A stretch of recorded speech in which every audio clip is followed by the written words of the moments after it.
He's an old head. Youngins are really starting to get on my damn nerves. He's a purveyor of nonsense. He's a Georgia high school coaching job influencer. His favorite Bible verse is, Jesus wept. He's the man of constant sorrow, Chris Lamb. Yeah.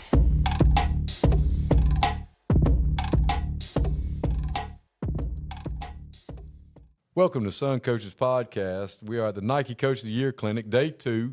We're here with Coach Danny Verpaele from Army West Point. He's from Merritt Island, Florida. He played safety at University of South Florida. He's coached all over the place in his many adventures he's had so far in his college coaching career. Coach, thanks for being on with us today. Thanks for having me on. It's always good to come back home to Florida and get to see all your buddies and see the family. So appreciate you having me here. Well, Coach, tell us a little bit about your playing career in high school. And were you just a football player, or did you play multiple sports? Or Yeah, no, you played everything. Grew up in Merritt Island, Florida. Basketball, baseball, track. Played a little bit of everything. Didn't know anything else. Always run around outside barefoot. And so played quarterback in high school. My brother was a quarterback, baseball player as well, and he went to South Florida. And that was back when the school was just starting football. And I didn't even know what the hell South Florida was. I said, where's that, So he went there, but no, I played all different sports in high school. And, it's a great community, small town. We had really good coaches. Just something that Friday night lights. It's a different feel. So it's a great place. And then I got to go to Tampa. USF, and Tampa's my second home. So loved being there. It's a great experience. You don't know how good you have it till you go live around other places around the United States. And they say, hey, let's go to the beach. It's about a 7-hour drive. I'm like, nah, it's about 10 minutes from the house. Yeah, that's pretty sweet. I lived in Mississippi, Virginia, New York, and, in the snow. And you just never know how good you had it when you're down here in Florida. But played at University of South Florida for 5 years. It was a great time. That's when Coach Levitt was there. And things started getting rolling. We sold them out, beat West Virginia. Went to Auburn, beat them. So a lot of great memories, a lot of great friends, people that I'm still seeing some today. So it's always good coming back down here and getting like a reunion. Yeah, Florida's different. I love it. It's one of the best. It's the best place. Yeah. No knocking anywhere else, but it's just home to me, and so it's great to be back. That's awesome. I've noticed that. That's one of the coolest things to me about being at this clinic and even at the FACA last year is, in Georgia we have, there's some small schools, and you have Georgia Tech and Georgia Southern and Georgia, of course. But down here there's good-sized schools with really good football teams, and they asked me last night, who you with, who do you pull for? And y'all are serious about who you declare for this guy. I'm a Florida State guy. I'm a Florida guy. I'm a Miami guy. I'm a USF guy. I'm a UCF guy. And it's just neat. I'm sure when y'all get back together, it's pretty cool to get to see those guys. Yeah, it's always good to come see your teammates and guys you grew up playing against, and just who you cross paths with, and all those different things. Who would you say was the best person you played with, or one of the best that you think probably you played with and you were like, that dude right there, he's something serious? In college? In college. Yeah, well, Mike Jenkins was a first-round draft pick for the Dallas Cowboys. He was a freak. He could pretty much do anything. Stephen Nicholas was a linebacker, played for the Falcons for about 10, 12 years. He was special. And say probably those two. There's a lot of really good players, a lot of NFL players on that defense. I think about 9 guys went to the league. But Mike Jenkins was just different. He was freaky. George Selvey, defensive end, almost broke the NCAA record for sacks. Those guys were pretty special players. Obviously, that's why they went to the league. So did you GA there, or did you leave there? I mean, how did your coaching career get started? Yeah, so I always knew I wanted to be a coach. Even in high school, Bobby Bowden was like my idol. I just liked Florida State for whatever reason. Right. Wasn't a Gator fan, I don't know why. I just liked, Bobby Bowden, Florida State, Warwick Dunn, all those people. So I knew I wanted to get into coaching. Football came easy to me. I didn't like school, didn't like other stuff. So senior year, we're playing Syracuse at home, homecoming game. Boom, snap my foot, break my foot, and career's over. So come in the coach's office Monday. I said, hey, put me to work. I want to be a coach. So halfway through that season, I'd be up in the press box. I'd be charting plays. I'd go in there with the coaches and do some breakdowns. And Coach Douglas, Troy Douglas, was my defensive back coach, and Wally Burnham was our defense coordinator. And they put me to work. So, you really want to do this? Okay. So they started doing different things. And I was like, all right. And trying to get a GA job is hard. It's an oversaturated market. So I was trying. I had a bunch of different coaches. I had a lot of connections. I think it'd be easy, and it wasn't easy. And so I was about to go take a high school job in Swanee, Georgia, with Jerry Odom, who's from my hometown, recruited me. And I got a phone call to go to VMI to interview for a restricted earnings job. Sparky Woods was the head coach. And my DB coach in South Florida got me plugged in with him. So I went up there and took a look at it. And he's like, no, I want you to go home and think about us. I'm taking it. I'm coming. I said, it only pays $12,000, $15,000. And I want you to go think about it. I said, no, I'm here. I'm good. Let's roll.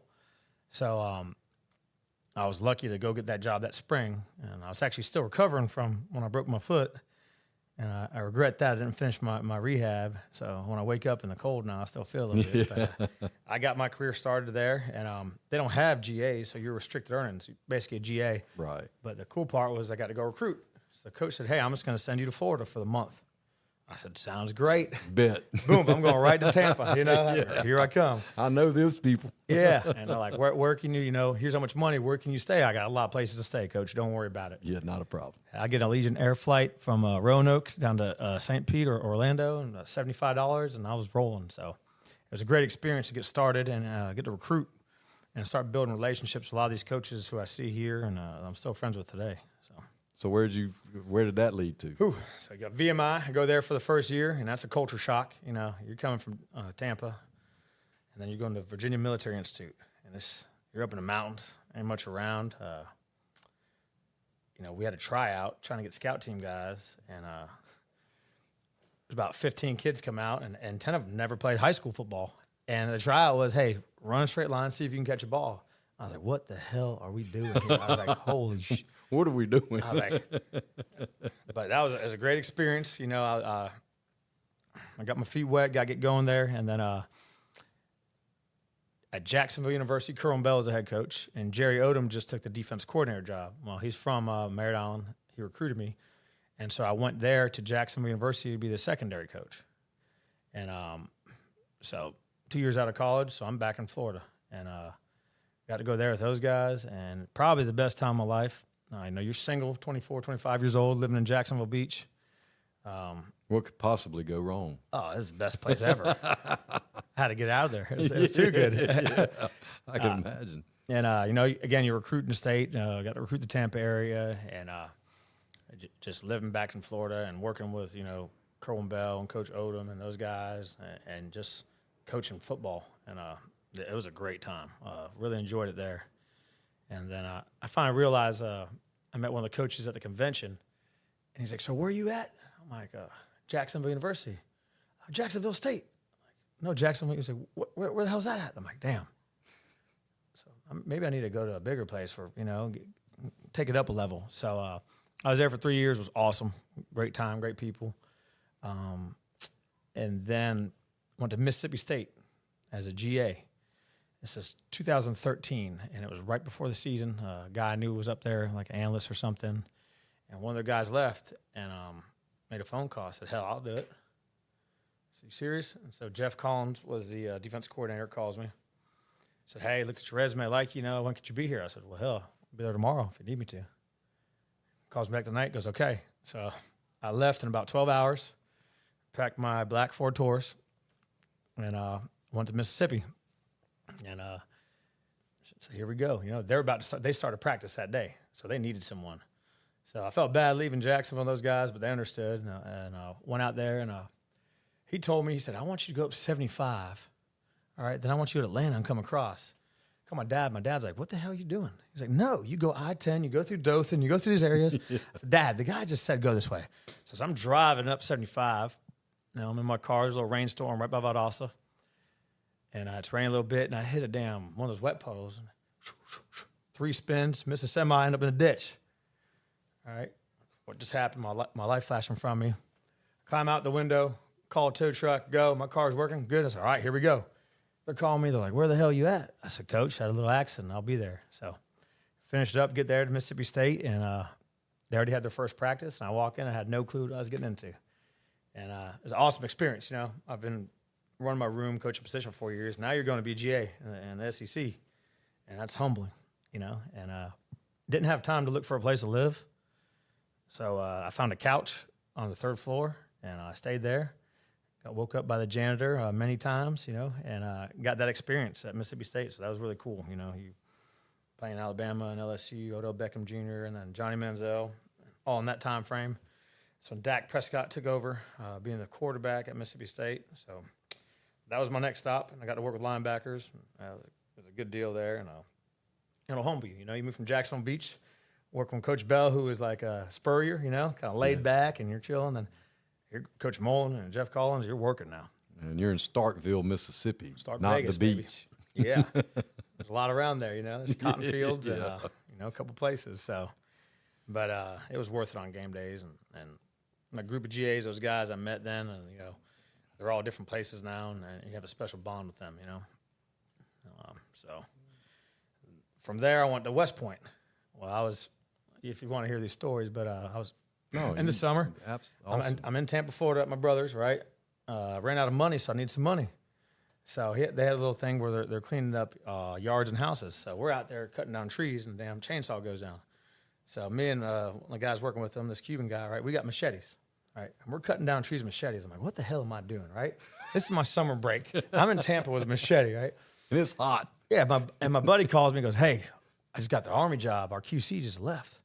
Would you want to take it? I'm like, dude, I don't know. Like, you know, he goes, it pays $40K. I said, all right, I'll be there. So went and packed up my stuff, left Mississippi, and I went to Army. And this was on the offense side of the ball.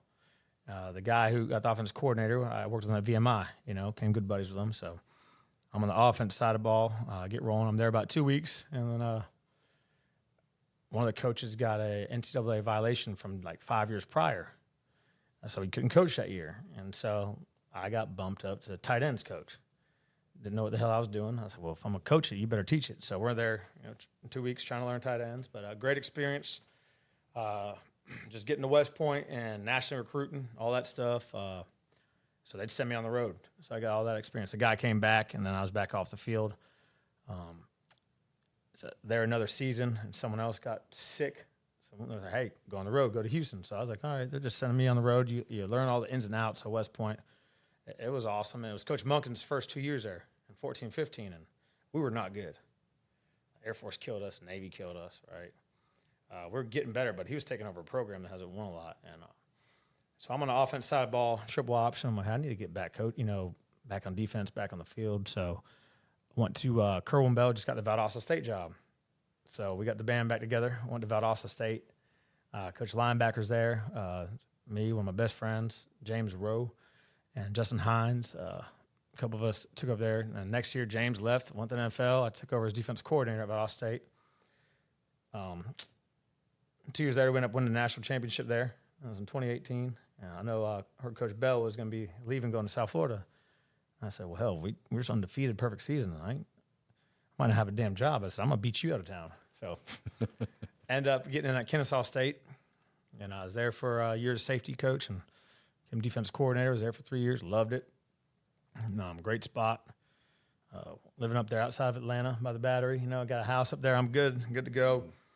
Got engaged, getting married, all that so on. And then Coach Monken calls me up there at West Point and says, hey, we got this spot.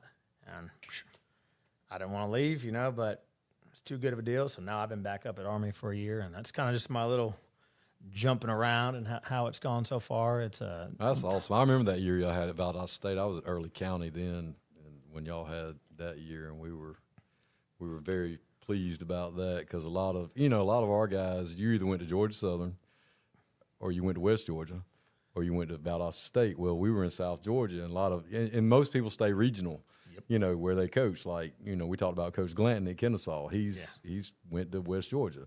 Well, he stayed up in that area. Well, a lot of us, you know, I went to Georgia Southern for a little bit, but, you know, a lot of those guys in South Georgia, they went to Valdosta State. So we kept up with y'all that year, and it was pretty cool to watch y'all do what y'all did. You know, there was a lot of pride in that group, you know, in that what y'all were able to pull off there. It's a special place, and they let you know too. I was there about 2 days on the job, and some guy walks in and goes, "Hey, boy, we won national championships around here." Title town. Okay. Then the next year, I took over as defensive coordinator. I went 5-4. I was like, "Hey, we're about to get fired. We lost to Albany State. They're going to run our ass out of here, right?" And so I'm only making this much money. The defensive coordinator at the high school is making about $50K more than me. Like, am I doing the wrong thing right now? Yeah. But it was special, man. The people there are awesome. They just love football. And South South Vegas. Georgia, yeah, they the high school programs down there are run like colleges. I go meet with those coaches down there, and they run a college program.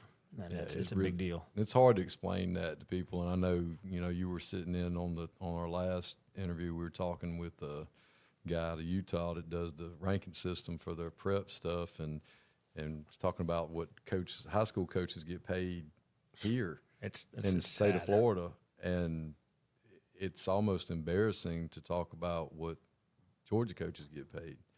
And I only say that to say this: next time some of my buddies are complaining about whatever we have going on, don't. Yeah. Because it's... Come take a look at the stipend they get in Florida. It's sad.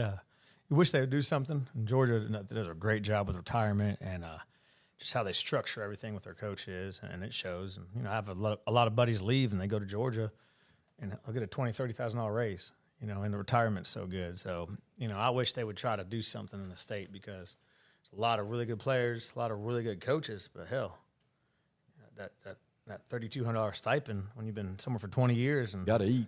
Yeah, and you're teaching economics and whatnot, and yeah, I can go to Colquitt or Valdosta and make $105 and do football all day and get the TRS. So you wish they would catch up, but hopefully they do for the coaches down here. So you've been back at West Point for a year. Yes, sir. And obviously you made an impression on the people there the first time you were there to able to come back. The relationships, not burning bridges, is what I'm getting around to. Because, we're old. I mean, you're not as old, but we're older, and you're old in the business. And, trying to get coaches to understand how important it is to keep those channels open. Yeah, you never want to burn a bridge. I always do things the right way. And so when I left, I made sure I was good with everything, and the coach was happy, and I would go visit. I actually met my wife up there the first time about 10 years ago. So I've been up there a couple of times. I'd stop by and stay in touch with those guys and just try to do things the right way. You never want to burn a bridge because you never know what that person or who they know. And just, hey, treat people the right way, be yourself. Well, it's just weird, too, that to me, I mean, it's probably not to you, but it just seems when you sit back and think about it, you started out at VMI. Would you have ever thought that you would be later at one of the big service academies? No clue. No. I mean, you have no way of knowing. And now you're like, well, kind of look at it. Yeah, now I'm at West Point, so I kind of get. I mean, they're not the same. But but there's parts of them that I imagine structurally they're somewhat similar. Yeah, West Point, it's the original academy. So a lot of the foundations and things are taken from that. It's funny. About 3 or 4 years ago, I'm at Kennesaw State. Our best linebacker goes to ECU. Our other one UCF. Our other one Kansas State. They're getting poached by all these. I'm like, screw this, man. I'm going to Irwin County and find these kids, and you develop them, right. And you get a team going. Then they're gone. They're gone. You're like, and you're doing it the right way, and you can't blame the kids. And it's like, you know what? Screw this. You know what? I need to go to the NFL or back to the service academy. And somehow, maybe put in the universe, it came back full circle. So I'm going to hit on two things you just said right there. Number one, because you heard me in here going on a rampage about recruiting. You said Irwin County. Oh yeah. And for people that don't know, they're in Florida. Irwin County is a smaller single A program in South Georgia, and they do have athletes there. And you talking about recruiting there, and you heard me in here, ranting and raving and carrying on about how some of these bigger programs, which rightfully so. I'm surprised that Kennesaw would recruit, but they're in state. We went to every school in the state of Georgia because our head coach is from there, and Absolutely. he didn't care. We would go foot in every school. Right, and we have these guys coming through that they'll go to Atlanta. You heard me say it, so I'm repeating myself to you. Oh, yeah. They'll go to Atlanta. They might go to Valdosta and Moultrie and Camden County and maybe Ware County if they've had a good year. Yep. And they might hit the schools that played for the state championship. But the Irwin counties and the Fitzgeralds and the early counties of the world and some of the, schools up in the mountain schools and LaGranges and not so much. I think college football as a whole, because I had buddies at other schools. I don't want to say the names, whatnot. And like, where are you going today? Well, I'm going to these 3 schools. I was like, you're driving by Lee County. He's the defensive coordinator's alumni. This guy's an alumni. This guy's an alumni. Well, I'm just going with this guy gave me his list. I was like, dude, your ass is driving by 4 good schools that have players. And it seems like nowadays the structure, it's so much that people are just going off what a recruiting list or someone tells them instead of going to the schools. And, at West Point, we're doing the whole United States, so it's impossible. Right. But we still go out, and I think you got to go, hey, who are the players? Where are the guys at? Because just like South Georgia and Florida, there's some of these small towns and South Sumter, or there's little hidden nooks, or there's players. But you got to go there. And you being from down here has got to help everywhere you've been, because you're like, hey, I'm from there. I can tell you where they're at. I know where they're at. I know their coaches. I've got relationships with them, which that's, talking about relationships. How important is that? Not just to help you with your career, but to help with the recruiting process. That's why I'm here. Anytime I can come to Florida or places, just keep the relationships with those coaches and knowing those guys, and they're good people too. But you got to know there's some people that are full of it, and some people are, hey, they're going to shoot you straight, but just where the kids are at and what's going on. I think it's relationships and knowing the areas is huge. Well, something you said there too about, I know at one point in time there had to be like 12 or 13 Georgia Southern alumni players that played at Georgia Southern. When they won national championships, there were head coaches in the state of Georgia, and they could not get them to step on, wouldn't come recruit their kids. So finally they banded together and said, that's fine. We won't send them there. Mm-hmm. And it hurt them. It ain't hard to figure that out. If you're an in-state school and you're not going in your own state to get because those kids aren't, now they're D1. Yeah. But you're not recruiting against Georgia. You're not fighting over the same kids. Nope. But there are a heap of youngins in Florida, in Georgia, wherever, that can play at XYZ. And, the fact that Coach Bohannon was having y'all, you going to go. Yeah. Each coach, every year you're stepping in the school once. And I'm pretty sure Coach Levitt, when he was at South Florida, was the same. You had to go in the school, every school in your area at least once a year. And people used to sit down and go, well, Coach, who's the best? Who have y'all seen this? You might not have any, but who have you seen that we might need? Do you think we should look at? Or we don't have no one for you, but hey, Yeah. in 3 years we will. Or hey, at least you have a relationship. Or you go, hey, we don't have anybody here at Blue High School, but Red High School over here, they got a dude. He's the best thing we saw all year, and he did this, and this. You might want to go give him a look, and you go, hey, yeah, I might want to go look at that kid. Or you're like, oh, yeah, we're already on that kid, Yeah, I think there's value in that, but it's different now. People are doing the portal and flying everywhere, and they're not, I guess it depends on your location. At Kennesaw, we could do that. In Florida, you could do that. If you're up in Iowa, you probably don't need to go to every school in Iowa. You got to go wherever, so a far-off location. But I think that's kind of, in college football, it's all – you're off a computer or these lists, and like, well, who's making the list? Do they really know? And what about this kid or the transfer or the basketball player or this kid who doesn't have internet or like you said, a cell phone? There's a lot of them out there, and you can go find them. You just got to put in the time and the work, and those composite lists are great, and it's great they do that. And I think that's a good starting point. Yep. But there's so much more that, especially at a place like West Point, where you've got to have recommendations, you've got to have this, or just really anywhere now where you want to make sure that if we're going to offer this kid, at West Point you don't have to worry about the portal. Nope. He's got a big smile on his face about that. People are like, how do you like it? I love it. We don't do no NIL deal, no transfer portal, so we're good. We've had it's a challenge recruiting there because of the volume, because you have a preparatory school, but it's been the same issue for the last 30, 40 years. You know exactly what you're going up against. We're not dealing with all this crap right now. So now recruiting the whole country, and I got North Carolina, South Carolina, Gwinnett, Athens, part of Georgia. It's a lot, and there's no way you can find every kid. Right. Word of mouth and knowing the people who know where the kids are at still is definitely a a big help. And do you guys recruit? I've always been curious. Do y'all recruit more against Ivy League type schools? Is that your main or upper level academic schools like Duke and Vanderbilt and Wake Forest and places like that? I mean, are those more? I mean, I don't know. yes, it's going to be an Ivy League or academic school typically, and other academies are what we're going against. Every now and then you'll get a guy that but Power 5, it's just all depends on what they want and what they're looking for. And most of our kids, they know nothing about the military, or they're kind of clueless, and they want to play big time college football. And then they start learning, like, wow, I'll be set for life.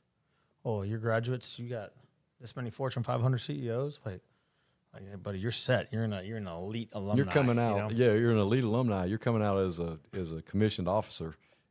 You're starting off making $85,000-$90K. Period. And you're in charge. You're not a bullet stopper. They're not running you up a hill and saying you're telling people what to do, and you're managing stuff, and they just paid $500,000 for your education, your brain. And so getting that misconception of you're not playing G.I. Joe and running around with a gun, and you're coming to one of the most elite academic institutions and one that's known as the number one leadership school in the world. And here's these alumni, and they're going to be looking out for you.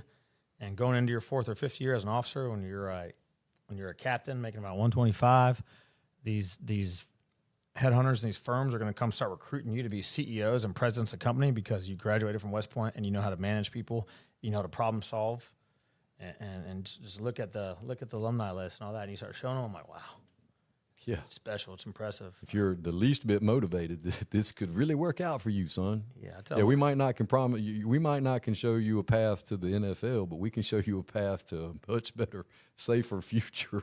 Your foot's not going to hurt when it's cold in the mornings, probably. No doubt. Up. And I tell the kids, I'm like, hey, man, don't forget about me in 10, 15 years. Just look out for me. Hey, when I recruited you, right? Just take care of me one day so I can go bartend in Key West, all right? There you go. Well, let me ask you about this. Tell me about your very first Army-Navy game as coaching there. Well, because that had to be – because there's no way you went and watched the Army-Navy game as a kid. No, I never did. Other than on TV. And I've heard that, it has to be true, too. It's like I grew up in Augusta. You can watch the Masters on TV all you want until you go and see it. It doesn't do it justice. I imagine the Army-Navy game is the same situation. Watch it on TV all you want until you're there, and you actually getting to be a part of it. What was that like the first time? There's nothing bigger or more impressive than the Army-Navy game. It shuts down an entire city. It's like a Super Bowl. You shut down the city for the whole week. You get there, and the people are flying in from all over the country. And the whole hotel's decked out. You get off the bus. Our police escort was 10 cop cars, 8 motorcycles, 5 state troopers. You're shutting down an entire city. The people that are around, it's hard to explain the pageantry and then how intense the game is, too, as a coach. Right. Like two or three weeks up, you're puckered tight. It's locked in, and we got to have get security at the hotels just for meetings and stuff, and try to keep. Hey, it's for everyone else to come party. It's a damn business game for us. We got to win, and because y'all are trying to y'all got to make sure you're singing. You better sing second. Period. Because you might not have a great season. You beat Air Force and Navy. All right, it's okay. You lose one of them, then all the big dogs are there. Every top general. You got presidents come to the game. The Barstool guy was there on the sidelines. Belichick.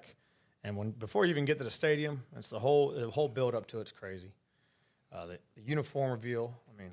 Oh yeah, I love that. That's guy came awesome. in a damn helicopter with the whole corps out there, and comes out in the uniform, blasting stuff, and it's they spent $500,000 on just the uniforms and the gear for that game from Nike. And then when you get to the stadium, and you walk off that bus, it's already packed, sold out. It's insane, and it's just hard the pageantry. And people say. You see these older people in the stands, and it's Army or Navy. They don't care, and veterans and different things.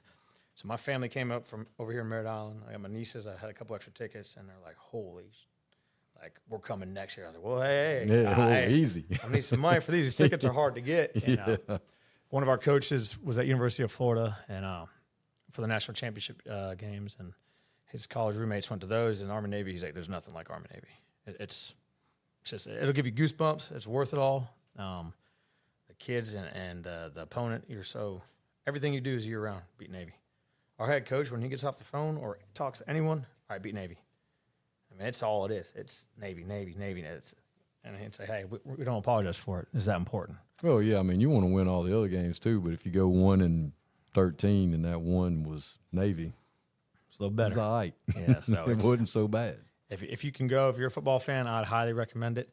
And it's special, you know. We get to go to a White House this year, so we're looking forward to that. I don't know when, but it's hard to explain, but it's special. So getting to sing second this year was all right. Oh, it was great because they on 14 and 15 they crushed us, so it felt good. Man, that's awesome.